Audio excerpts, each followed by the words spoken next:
माझ्या भीमराया वाणी सांगा पुढारी होईल का?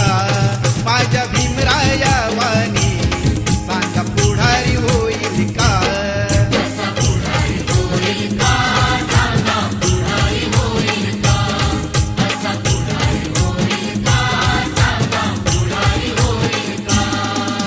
सुज्ञानाचा निर्मळ जरा भीमासारखा माणूस खरा जन्मा येईल का?